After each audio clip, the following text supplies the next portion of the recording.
ৰমেন কলিতা বয়স ৪৮ বছৰ চৰকাৰী অফিচৰ এজন সাধাৰণ কৰ্মচাৰী তেওঁৰ মতে তেওঁ সম্পূৰ্ণ সুস্থ ৰাতিপুৱা খোজ কাঢ়িবলৈ যায় সময়মতে খায় আৰু কোনো ডাঙৰ বেমাৰ আজিলৈকে হোৱা নাই কিন্তু যোৱা এসপ্তাহমানৰ পৰা কিবা এটা ঠিক লগা নাছিল মানে তেওঁৰ গাটো ভাল লাগি থকা নাছিল প্ৰথমে তেওঁ লক্ষ্য কৰিলে যে অফিচৰ চিৰিৰে দুমহলা উঠোতেই তেওঁৰ উশাহটো ছুটি হৈ যায় তেওঁ ভাবিলে বয়স বাঢ়িছে শক্তিও কমিছে চাগে তাৰ পিছত গোটেই ৰাতি ভালদৰে খোৱাৰ পিছতো ৰাতিপুৱা তেওঁ ভাগৰুৱা অনুভৱ কৰিবলৈ ল'লে পত্নী মীনাক্ষীয়ে ক'লে আজিকালি আপুনি বৰ সোনকালে ভাগৰি পৰে ডাক্তৰ এজনক দেখুৱাব নেকি ৰমেন কলিতাই হাঁহি মাৰি কথাটো উৰুৱাই দিলে হেৰা মীনাক্ষী মই ইমান দুৰ্বল নহয় বুজিছা কামৰ হেঁচা বাঢ়িছে সেইবাবেই এদিন ৰাতি আহাৰ খোৱাৰ পিছত তেওঁৰ বুকুখন গধুৰ লাগিবলৈ ধৰিলে এনে লাগিল যেন কোনোবাই বুকুৰ ওপৰত এটা শিলেৰে হেঁচি ধৰিছে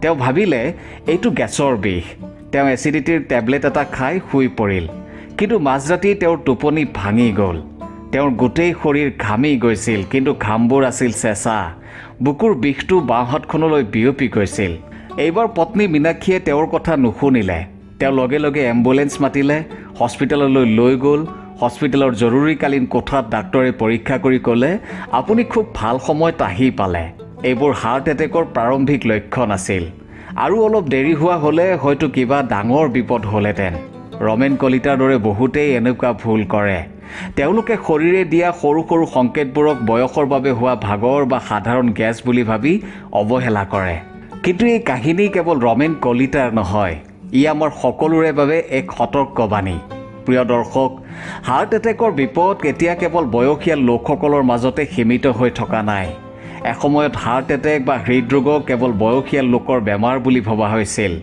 কিন্তু আজিৰ দিনত এই ধাৰণা সম্পূৰ্ণৰূপে সলনি হৈ গৈছে ক্ৰিকেট খেলি থাকোঁতে জিমত ব্যায়াম কৰি থাকোঁতে বা আনকি শুই থাকোঁতেও ৩০-৪০ বছৰীয়া ডেকা গাভৰুৰ আকস্মিক মৃত্যুৰ খবৰে আমাৰ সমাজখনক জোকাৰি গৈছে সিদ্ধাৰ্থ শুক্লা কে বা পুনীত ৰাজকুমাৰৰ দৰে ফিট চেলিব্ৰিটিৰ মৃত্যুৱে এই ভয়ংকৰ সত্যটোক আৰু অধিক স্পষ্ট কৰি তুলিছে কিন্তু প্ৰশ্ন হয় আজিকালি কম বয়সৰ ল'ৰা ছোৱালীৰ কিয় ইমান বেছিকৈ হাৰ্ট এটেক হৈছে ইয়াৰ আঁৰৰ কাৰণবোৰ কি প্ৰথম কাৰণটো হৈছে জীৱনশৈলীৰ ব্যাপক পৰিৱৰ্তন অৰ্থাৎ ড্ৰাষ্টিক লাইফষ্টাইল চেঞ্জেছ আমাৰ জীৱনশৈলী আগৰ দৰে হৈ থকা নাই বিশেষকৈ ডেকা প্ৰজন্মৰ মাজত অস্বাস্থ্যকৰ খাদ্যাভ্যাস ফাষ্টফুড প্ৰচেছ ফুড যেনে পিজ্জা বাৰ্গাৰ চিপছ মিঠাই আৰু চেনিযুক্ত পনীৰৰ অত্যধিক সেৱনে শৰীৰত বেয়া কলেষ্টৰল বঢ়ায় আৰু ৰক্তনলীত চৰ্বি জমা কৰে শাৰীৰিক পৰিশ্ৰমৰ অভাৱ অফিচত ঘণ্টাৰ পিছত ঘণ্টা বহি থকা মোবাইল বা লেপটপত সময় কটোৱা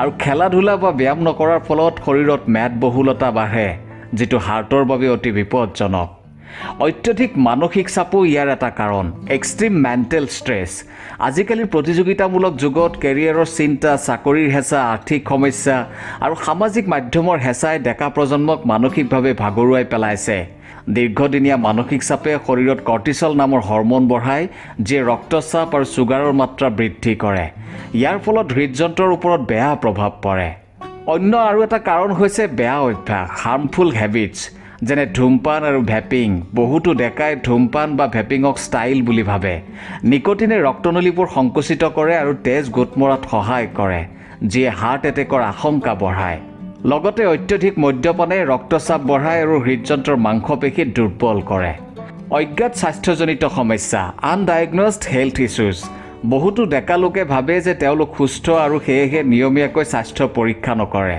ফলত তেওঁলোকৰ উচ্চ ৰক্তচাপ উচ্চ কলেষ্টৰল বা ডায়েবেটিছৰ দৰে সমস্যাবোৰ ধৰা নপৰে এই নীৰৱ ৰোগবোৰে লাহে লাহে হৃদযন্ত্ৰক ক্ষতিগ্ৰস্ত কৰি ৰাখে বংশগত কাৰণো ইয়াৰ এটা অন্যতম কাৰণ হ'ব পাৰে জেনেটিক ফেক্টৰ্ছ যদি পৰিয়ালত কাৰোবাৰ কম বয়সতে হৃদৰোগৰ ইতিহাস আছে তেন্তে পৰৱৰ্তী প্ৰজন্মৰ মাজতো ইয়াৰ আশংকা বাঢ়ি যায় আন এটা কাৰণ হৈছে কোভিড-19ৰ প্ৰভাৱ পোষ্ট কোভিড এফেক্টছ অৰ্থাৎ কিছুমান গৱেষণাত দেখা গৈছে যে কোভিড-19ত আক্ৰান্ত হোৱাৰ পিছত শৰীৰত তেজ গোট মৰাৰ প্ৰৱণতা বাঢ়ে আৰু হৃদযন্ত্ৰত প্ৰদাহ হ'ব পাৰে যিয়ে হাৰ্ট এটেকৰ আশংকা বৃদ্ধি কৰে প্ৰিয় দৰ্শক এতিয়া আপুনি এইটো শুনি আচৰিত হ'ব কিন্তু সঁচা কথাটো হ'ল যে হাৰ্ট এটেকৰ বহুতো লক্ষণ আমাৰ শৰীৰে কেইবাদিন আগতেই দিবলৈ আৰম্ভ কৰে হৃদৰোগৰ আক্ৰমণ অৰ্থাৎ হাৰ্ট এটেক তেতিয়া হয় যেতিয়া হৃদযন্ত্ৰৰ শিৰাত তেজৰ চলাচল বন্ধ হৈ যায় আৰু ইয়াৰ কাৰণ হ'ল কৰোনাৰী ধমনীত হোৱা ব্লকেজ। সহজ ভাষাত বুজিবলৈ গ'লে যেতিয়া হৃদযন্ত্ৰলৈ তেজ লৈ যোৱা শিৰা বন্ধ হৈ যায় তেতিয়া হৃদযন্ত্ৰই অক্সিজেন পোৱা বন্ধ কৰি দিয়ে, যাৰ ফলত হৃদযন্ত্ৰৰ মাংসপেশী নষ্ট হ'বলৈ ধৰে আৰু ইয়াক হাৰ্ট এটেক বুলি কোৱা হয়। চিকিৎসা গৱেষণাত এই প্ৰাৰম্ভিক সংকেতবোৰক প্ৰড্ৰমেল চিমটমছ বুলি কোৱা হয় আৰু এইবোৰ চিনি পালে সময়মতে ডাক্তৰক জনাই জীৱন বচাব পাৰি। আহক এই লক্ষণবোৰৰ বিষয়ে বিতংকৈ জানিবলৈ চেষ্টা কৰোঁ। প্ৰথম লক্ষণটো হৈছে বুকুত হেঁচা বা বিষ। ৰমেন কলিতাৰ দৰে এনে লাগিব যেন কোনোবা গধুৰ বস্তুৱে আপোনাৰ বুকুখন হেঁচি ধৰিছে। এই বিষ বাওঁ হাত, কান্ধ, ডিঙি বা হনুলৈকে বিয়পিব পাৰে। এই বিষ একেৰাহে নাথাকে, কেতিয়াবা হয় আৰু কেতিয়াবা নিজে নিজে নোহোৱা হৈ যায়। দ্বিতীয় লক্ষণটো হৈছে উশাহ চুটি হোৱা। কোনো কাৰণ নোহোৱাকৈ, বিশেষকৈ চিৰি বগাওঁতে বা খোজ কঢ়াৰ ফলত যদি উশাহ চুটি হয় তেন্তে ই এক সতৰ্কবাণী। তৃতীয়তে অস্বাভাৱিক ভাগৰ। সম্পূৰ্ণ জিৰণি লোৱাৰ পিছতো যদি শৰীৰত অকণো শক্তি নথকা যেন লাগে তেন্তে সাৱধান হওক। চতুৰ্থতে বুকু ধপধপোৱা। হৃদযন্ত্ৰৰ স্পন্দন হঠাৎ দ্ৰুত বা অস্বাভাৱিকভাৱে হোৱা, যেনে আপোনাৰ হৃদযন্ত্ৰই দৌৰিছে বা ৰৈ ৰৈ চলিছে। অন্যান্য অৱহেলিত কিছুমান লক্ষণ হৈছে ঠাণ্ডা ঘাম ওলোৱা। গৰম নোহোৱাকৈ, বিশেষকৈ ৰাতি যদি চেঁচা ঘাম ওলায় ই এক গুৰুত্বপূৰ্ণ সংকেত। বদহজম বা বমি। বহুতে হাৰ্ট এটেকৰ বিষক গেছ বা এচিডিটি বুলি ভাবি ভুল কৰে। যদি বদহজম বা বমি বমি ভাৱ বাৰে বাৰে হৈ থাকে অৱহেলা নকৰিব। মূৰ ঘূৰোৱা বা টোপনিৰ সমস্যা। বিনা কাৰণে মূৰ ঘূৰোৱা বা ৰাতি টোপনি নহা, বাৰে বাৰে সাৰ পোৱা আদিও এক লক্ষণ হ'ব পাৰে। উদ্বেগ বা শংকা। যদি মনত এনে লাগে যেন কিবা বেয়া হ'বলৈ গৈ আছে তেন্তে শৰীৰৰ কথা শুনক। প্ৰিয় দৰ্শক, মহিলাসকলৰ ক্ষেত্ৰত লক্ষণবোৰ বেলেগ হ'ব পাৰে। তেওঁলোকৰ বুকুৰ বিষৰ সলনি অস্বাভাৱিক ভাগৰ, পেটৰ সমস্যা, বমি আৰু উদ্বেগ বেছিকৈ দেখা যায়। আৰু আটাইতকৈ ডাঙৰ কথা, ফিট বা ডেকা হোৱাটো এতিয়া সুৰক্ষাৰ কোনো গেৰাণ্টি নহয়। এতিয়া জানো আহক যে এনে লক্ষণ অনুভৱ কৰিলে আপুনি কি কৰিব। যদি আপুনি এই লক্ষণবোৰৰ কোনো এটা অনুভৱ কৰে আতংকিত নহ'ব, কিন্তু অৱহেলাও নকৰিব। লগে লগে ডাক্তৰৰ লগত যোগাযোগ কৰক বা এম্বুলেন্সক ফোন কৰক। মনত ৰাখিব, টাইম ইজ মাছল, অৰ্থাৎ হাৰ্ট এটেকৰ অৱস্থাত প্ৰতিটো মিনিটেই মূল্যৱান। এই লক্ষণবোৰক অৱহেলা কৰাটো আমাৰ অভ্যাস, কিন্তু যেতিয়া কথা হৃদযন্ত্ৰৰ হয় তেতিয়া কোনো বিপদ মূৰ পাতি ল'ব নালাগে। লক্ষণবোৰ বুজক, আপোনাৰ শৰীৰৰ মাত শুনক আৰু সময়মতে চিকিৎসা গ্ৰহণ কৰক। গতিকে সুস্থ থাকক, সুস্থ চিন্তা কৰক আৰু সুস্থ খাওক। নিজৰ লগতে আনৰ লগতে নিজৰ দেশখনকো বচাওক। ধন্যবাদ।